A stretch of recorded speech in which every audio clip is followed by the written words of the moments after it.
Welcome to a Lume Minute, brought to you by This Is Perimenopause and Lume Women's Health Clinic. Bringing a fresh approach to women's health, Lume's state-of-the-art Toronto clinic offers personalized, in-person care for the midlife woman. In these bite-sized episodes, we're teaming up with Lume's medical team to help you make sense of perimenopause, one question at a time. Our goal? To give you reliable, bite-sized information that fits your busy life.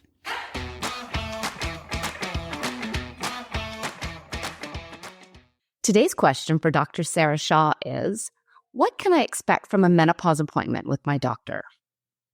Thank you for asking. So the first thing I would say is a review of symptoms. What's bothering you? What are your symptoms? To fill that out a little bit more for the doctor.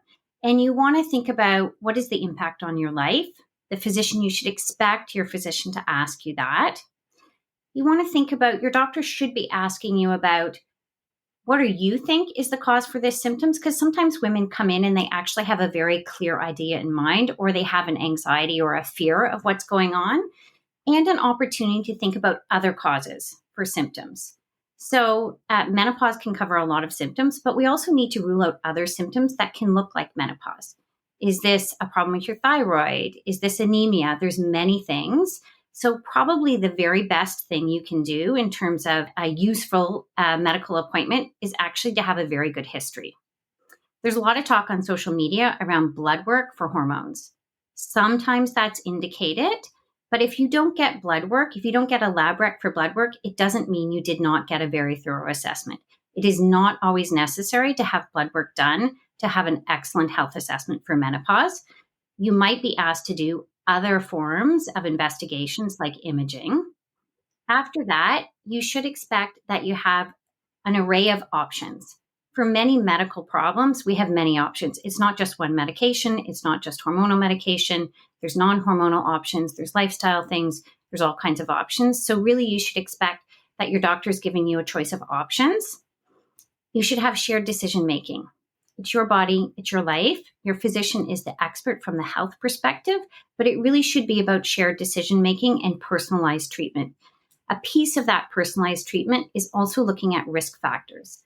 Some treatment options may be better for you or not, depending on your personalized risk factors. So this includes things like cancer history, if you've had a heart attack, a stroke, if you have very high blood pressure, that should be a consideration in treatment.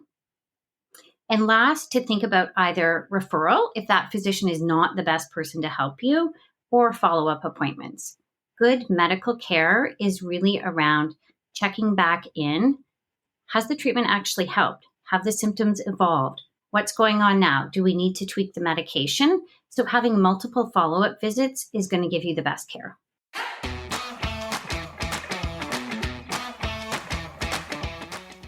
Thanks for joining us for today's Lume Minute. For more information, follow This Is Perimenopause and check out Lume Women's Health Clinic. There's a link in the show notes. This information is not intended as medical advice. The intent of this information is to provide listeners with knowledge to support more efficient and effective communication with their medical providers.